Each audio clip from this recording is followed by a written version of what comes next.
Welcome to Splatalot, a mythical medieval place. Where 12 young warriors, brave and true, take on a horde of deadly defiant defenders. to see who will emerge victorious and lay claim to the Splatalot crown. The outcome is uncertain, but one thing is for sure. The attackers are about to experience their greatest challenge. Toughest obstacle courses in the kingdom. There will be scrapes, there will be knocks, and yes, there'll be lots of splats. Hello, we are Dick and Dom, and welcome to the one, the only, the unmistakable Spatula. Splatalot. Splatalot, yes. The show that asks 12 young attackers if they've got what it takes to conquer 3 of the most demanding courses ever created. They will be tested physically, but will they be able to cope mentally? It's that combination of fear and fun which makes each course just so exciting. And here are those courses in more detail. The first challenge is to cross the moat. The 6 fastest attackers will survive and move on to... The Stockade, this time sporting the Wheel of Certain Doom. Oh, that's what a Wheel of Certain Doom looks like. Then only the top 4 will progress to the final course, where one of them will wear that crown. Do you like it? I was after the mock castle effect. It's lovely. Well, the moat challenge starts with the baffling barrels. Hop, skip, and splash across these, and you're one slippery slope away from the terrifying rolling mace. It's a mace it rolls, and I think it's terrific. The impossible incline leads to the unbalancing battle axes. Then the Bridge of Disaster takes you to the Perilous pole vault, which carries you over the moat to the castle entrance and the finishing line. Tricky enough, but it's just about to get trickier. Here are today's defenders. Looks like they haven't been fed again. In the Moat Challenge, he's a little tinker. It's Tinkle. Being half crocodile can make her snappy. It's Crocness. And an unlikely name for an evil villain. It's Kookaburra. Welcome to Splatalot. Watch your backs. So the course is set and the defenders look ready for battle. Time for our gutsy attackers to give everything they've got. First up is Eileen. Now that is a scary battle cry. At the very least, it could baffle the defenders. Sadly, the only baffling out there is coming from those aptly named baffling barrels. Get you with your aptly baffling name barrels. Where is she? Here she is! You How you doing, mate? Oh! Nice aim, Crocness. I know. The defenders already have their sights set on Eileen. Accurate and cruel top marks. Purple carrots again. Does she know she's saying it out loud? Come on, Eileen! We have a worthy challenger. Do we where? Oh! Maybe she visualizes the carrots to get her around the course. Well, it's not working. Here we go. There he is! Tinker! Tinkle doing his best to knock Eileen down, but she's through and onto the bridge. Yeah, she's not taking any of this lying down. Or actually, she is, bless her. Just the Perilous pole vault to go now. She limbers up. She's ready. And she's up. And not over. Oh, wrong way, sweetheart. Maybe she'll go for a different technique this time. Oh, yes, here she goes, here she goes. Looks like she's gone for the sliding down the pole and into the leek and potato soup technique. So what does the action replay tell you then, Dick? Well, it generally tells me what's just happened, Dom. Ah, thank you. So Eileen manages a respectable 580. And a dat victory dance. Our next attacker is Marlin. This is nothing. Well, you can't knock his confidence or enthusiasm. Down he goes. Well, if that doesn't knock it, then nothing will. And he's battling on. Well done, Marlin. Slippy, slippy, jumpy, hold-y-on-y, blasty. Well, coverage from all angles, but however you look at it, he's got oxtail soup all over it. OK, can Marlin handle the Perilous pole vault, or will he go for a Burton? Oh, yes, not bad at all. But 1 second behind Eileen. Still very early days and 10 more attackers to go. Next up, it's Jennifer. I'm a klutz! What's a klutz? You change gears with it. It's next to the brake pedal. Thanks. Oh, Kawaka, Spaka Waka Naka. Yeah, I felt that. Not as much as she did. Oh!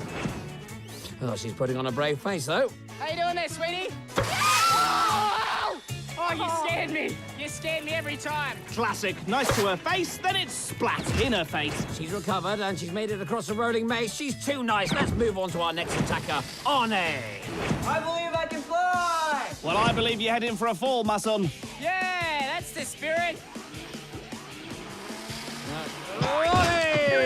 Down. I believe you're right.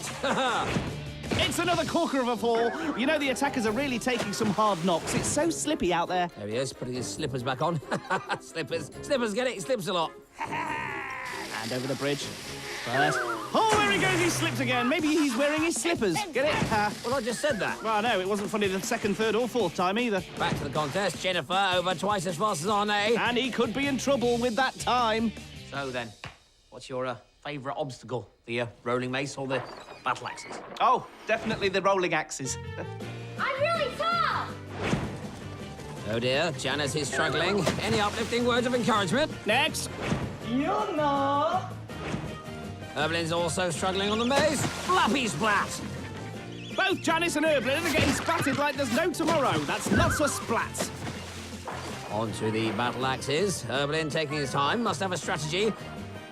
And yes, Erblin chooses to just lower himself safely and steadily into the water. Yes, very good. What will Janice try? Looks like a leaping lollipop lizard. Oh, yes, that's certainly different to Erblin's approach. That really must have hurt. Well, you need some kind of sign that she's okay. Give us a sign. Okay! Thank you. So, halfway through round one, Jennifer's on top, but Arne is in trouble with 9:46. That is the time the remaining 6 attackers have to beat. Remember, only the 6 fastest go through to round 2. But the course is proving very tricky indeed, which is why we'll be seeing an awful lot more of this. It's a Splatfest. Splat. Are you going to spend the rest of the show over there? No, son. I'd like to proudly present a new defender. Pants and Socks Man, protector of the crown. In case you're wondering, this is still Splatalot. So far, 6 attackers have faced the Moat challenge. Jennifer at the top time of 4 minutes and 6 seconds. But the all-important time to beat is Arne's 9 minutes and 46 seconds. Don't forget, they've still got to deal with the defenders. Guarding the moat, we have Tiny Terror, Tinkor, Crookness, and Kookaburra. By the end of this round, only the 6 fastest attackers will survive. So it's still all to play for. It's anyone's game. And here's the next attacker, Matt. My name's in the Bible. You got a little food on your face there. Thought I'd wash it off. Does anyone else find Kookaburra totally irritating? No, he's a barrel of laughs. Oh, don't drink that beefy broth, Matt. Matt now at the mace. Matt still at the mace. And he makes a move which doesn't work. Flutie. Yes, Matt's heading for another mouthful, but it's very tasty. It tastes like chicken. Well, the battle axes have proved tricky today. But Matt goes for a new approach, the belly hop, and it's worked. Tinkor stops him on the bridge, though. Let's go splat. Tinker there, a little man of few words, a bit like myself. He lets his splats do the talking, but even so, Matt just qualifies with 9 minutes 44, knocking Arne out of the contest. Next, we have Allah. Do you know that? Because these puppies are sick. Terrible. What? Puppies aren't well. Now, apparently, Allah is a keen scuba diver, which could come in handy in that moat. Don't spend too long in that water. Yeah. Don't spend too long in that water. Is that all you got for me? What have you got? Oh, and there she goes up the slippery slope. Whatever you do, do not slip. Oh, and there she goes again. She must really love it in there. I don't think she had much choice. Oh! Yeah, quick, get the rule book out. An attacker is actually attacking a defender. I hate to say it, but I'm impressed. Feeling stinky? Here comes Tinky. Tinkor now getting positively chatty, and once again his water cannon seems to be doing the trick. Easy, Allah. Don't drink the water, whatever you do. Well, despite Tinkor's effort, she completes the course in 9:05. That means Matt's a goner. Sorry, Matt. Here's Megan. Yes, she talks a lot. Well, that's tough, because it's not talk a lot, it's splat a lot. Oh, Barrawanga Tangawanga! Yes, Megan, you can talk the talk, but can you splat the splat? You know you're talking out loud, don't you? How you doing there, mate? My name's Kookaburra and I'm just here for you, yeah? Is that all right? Oh! I'm so sorry if you're really bad now. I know that is very mean, but so is your outfit. Oh, what a combination! Lethal accuracy from Crockness and scathing put-downs from Kookaburra. Oh! Yes, the poor girl is shell-shocked and doesn't last very long on the mace. Into the water he rolls. Let's move on. Our next attacker is George. This is for opinion. Here's George at the impossible incline. Is it possible he doesn't know it's impossible? Possibly. Well, he made it over the battle axes and the bridge, so now he just has the perilous pole vault to go. Here he goes. Big, strong, brave man, go on! Not that strong. Well, I'm sure he would rather us see how well he did on the battle axes and the bridge, but we'd rather show his splat. Defenders! That was you, Tinkle. Air high five. Both George and Megan have respectable times, but maybe the best is yet to come. Or maybe not. What about Stephanie? I have a mouth guard. Well, that's just about the most sensible thing I've heard all day. You saw it for a second there. Stephanie is really struggling with the slippery slope. So, what's she going to make of the rolling mace? Oh, slippy, slippy, downy, downy, splashy, splashy. Oh, she's down again. They say I'm good with magic. You know, make people appear. I can make them disappear too, Tink. I'll show you. So, on the weekend I was just chilling in my nest and boom! Poof, poof, poof. Now Kookaburra's just toying with her. It's not nice to watch. Well, don't then. Well, I have to. I can't help it. Now, after a series of splats, splishes, and splashes, Stephanie is okay, but has decided she can't finish the course. I hope you're happy with yourself, Dom. It's got nothing to do with me. Here's the last attacker, Rob, a.k.a. Roberto Sanchez. The beach is that way! That says maybe, Roberto, but the course is this way. And doesn't he know it? He's just sprinted over the barrels. Slippy, slippy. Crockness doing her best there to slow him down.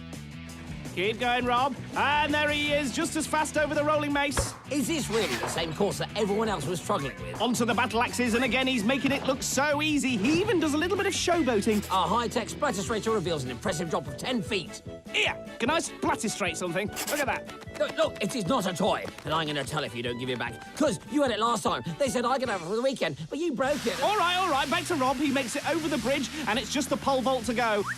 Oh, and finally, something he's struggling with there. But no, it's only a minor setback. Good lad. And that is a truly amazing time. The defenders should be extremely embarrassed. But all credit to Rob, who is through. So, some pretty impressive attackers through to round 2. But the defenders will be eating humble pie, followed by a slice of awkward silence tart. So, here's the leaderboard. The fastest 6 are Roberto Sanchez, way out in front, then Jennifer, Megan, Herbals, Eileen, and finally Marlin. So they may be the best, but is that good enough for round 2, where they'll come face to face with the Stockade, plus a new bunch of deadly defenders intent on slowing them down? You decided who you'd like to see win, then? Yes, I have. Eileen. Come on, Eileen. Well, I'm backing Marlin, because he's around my height. Therefore, have at you. Now, there was no need for that, really, was there? No. Well, wipe it, then. Who's through to round 2? I've forgotten. I've got pie on my head. Oh, yes. Well, it's Rob, Jennifer, Megan, Herbals, Marlin, and Eileen. Got it? Got it. Good. What happened to Colin? Colin? Yeah, he was good, Colin. Well, we didn't have any attackers called Colin. There was no Colin. There's never been a Colin. Tell them about round 2. Ah, yes, it's the Stockade, and the attackers have to escape from it. I call it Escape the Stockade. Do you think that all up on your own? Yes. It's now on my head. Welcome to the Stockade! See, got that bit right. The centerpiece is the Wheel of Certain Doom, which will slow down the attackers as they try to gather the kit they need to escape. The kit is made up of ladder rungs of various lengths which slot into the ladders waiting on the other side of the Stockade. You then need a flag, and if you carry it up the ladder, you're through to the finale. But with only 4 flags and 6 attackers, it's going to end in tears for 2 of them. They might all be crying when they see the next gang of defenders. Ballista! Thorne. Knightriss! Well, what a charming bunch. Although Thorne looks a bit mardy. Come on, mate, cheer up. Now, for added cruelty, the attackers have to remain strapped to the spinning wheel until they hear the klaxon. This makes them nice and giddy. Oh, glad I didn't have any lunch now. Rob is in the dark blue helmet, Eileen's in the light blue, Jennifer in the pink, Marlin in orange, Erbelin in green, and Megan in violet. Get ready for fall! Basically, it's just like a big washing machine, isn't it? Well, apart from the contestants strapped to a wheel, the foam guns and the TV cameras, yes, it is. And they're off! Get ready, attackers! Erbelin. Struggling at the wheel there, but Megan is the first to break free with a rung. Still a long way to go, though, Megan. Oh, look at that, a bit of argy-bargy there, but I'm sure they like each other, really. And Knightriss using the slime stick to great effect there. Oh, and Erblin is ambling and scrambling at the top of the wheel, and now he's on his way back down to the bottom. Splunkle Stillskin. Nice splat, too. Hey, Thorne now starting to make his mark on Marlin. That's it. Hang on for dear life, attacker. Here's Rob. He was the favourite after round one, but now he's not looking too confident. Oh, look at that. Maybe he needs to remember that he is also Roberto Sanchez. I still don't know what that means. Well, Erblin is consistent. He's still taking the Nicky Knocks. Perhaps you'd like to try one of my slime balls. Knock it off, you lovebirds. We have attackers to take care of. Oh, this happens too often. The defenders start bickering and let the attackers off the hook. Try telling that to Jennifer. She's getting well and truly slime. Blah, blah, blah, blah, blah. Oh, Eileen takes a Nicky Knock to the helmet there. Will that affect her judgment? She's certainly struggling to get her first rung to fit. Come on, Eileen!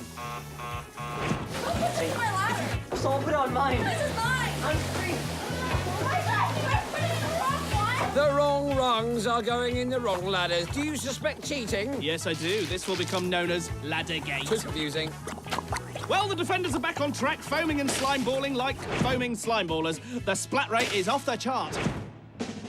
Erblin has his last rung in place, but Mr. Sanchez has also caught up and is trying a new tactic. Well, he's not exactly getting anywhere, is he? But at least he's taking out the other attackers. So no one's getting anywhere fast. Yes, but they're getting nowhere in a very entertaining way. Right. So which attacker will be first to grab a flag? Ballista, this one's getting away. It's Roberto Sanchez. And the defenders have targeted him, but it's too little too late. Yes, he's the first through to the next round. Knightriss is fuming and foaming. She's really taking it out on the attackers. But ambling Erblin is an ambler no longer. He's the second one through, which means 2 flags remain. And the remaining contestants are losing it. There's a mad scramble for the flags, but it's all way too frantic and foamy luscious. Well, Marlin's got a grip, and now he's got a flag. He's one ladder away from victory. And so too is Jennifer. Look at that, she's taken the last flag.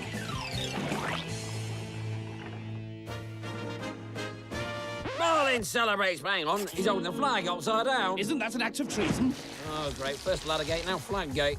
Eileen and Megan are still trying to finish their ladders. But it's all too late as Jennifer reaches the top. And there we have it, our 4 successful attackers. And someone's got to Marlin. All the flags are the right way up. Through to the final round are Rob, Erblin, Marlin and Jennifer. Which means it's bye-bye to Megan and Eileen. For the second time today, Rob has finished on top. But that will mean nothing if he fails the next round, because it's... Purple carrot time? No, crunch time. Not even purple. Yes, the course gets trickier, the defenders get meanier, and the splats get splattier. I like it. See ya. Oh! Oh!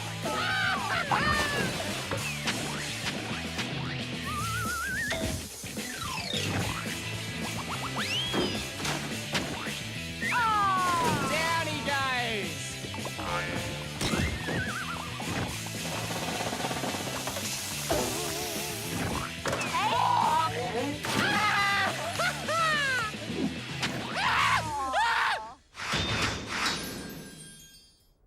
Shall we get ready?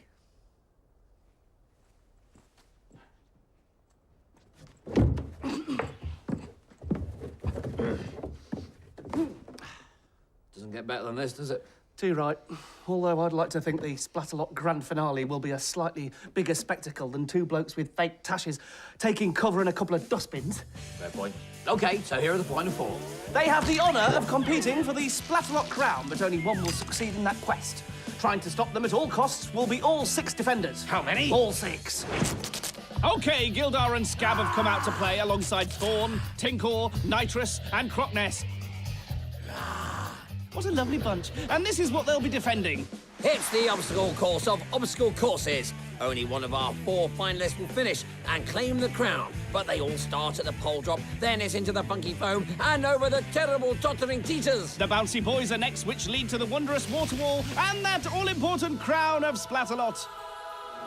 So here's how they line up. Rob in blue, Erblin in green, Jennifer in purple and Marlin in orange. We defend, you attack! Take that, Splat! The defenders are really charged up now. And there goes the klaxon down the pole and into the foam. Oh, and a nasty helping of slime from Tinkle there.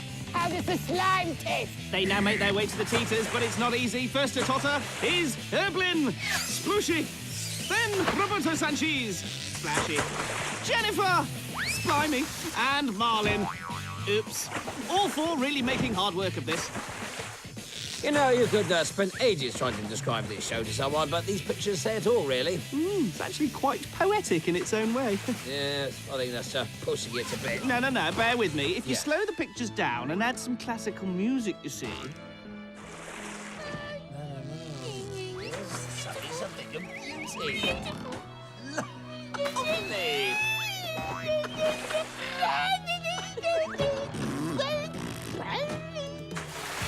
You won't get past us without a fight. Gab is angry! Very angry! How rude. Totally ruined the atmosphere. Jennifer really paying for that classical interlude. Da-da-da-da. Now can Roberto Sanchez show them how it's done? Yes? No. So now here's Jennifer taking it nice and slow. Oh, and Marlin taking it nasty and fasty.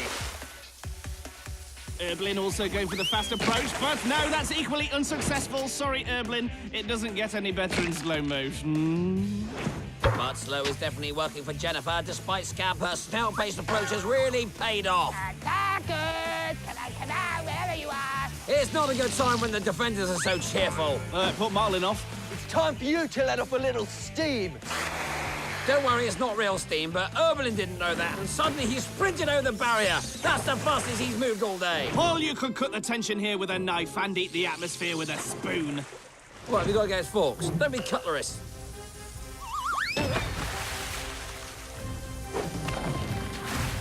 Now, don't ask me how. Why? I said don't ask me how. I didn't. But Jennifer is in the lead. She's at the water wall. The others have made it to the boys, but it could be too late. I think you might be right. She's halfway up. And look! Yes, she captures the crown! Jennifer, here's the Queen of Splatalot. Oh, she's broke me glasses. Well, that isn't exactly queen-like behaviour, is it? Bit weird. Stop kicking barrels, that's naughty. Stop crying. Stop crying. Pull yourself together! Yeah, put your hand together. Stop crying. Crying! Yeah, stop crying. Pull yourself together! She stopped. Pardon? What? Hey? I said, has she stopped? Yes! Good. Well, wasn't that fun? I mean, who'd have thought the runaway success Rob would just run out of steam? And that Erblin would win the contest. He didn't. Jennifer won. But I suppose in a way we all won because the splats just kept on coming. But one splat stood out from the rest. It's splat of the day. She left us early on, but Stephanie's contribution will stay with us forever. Just chilling in my nest and boom! I hate it, but I also love it. It just confuses me. Will you get your act together and we'll take a look at how Jen became the champion? I'm a clan!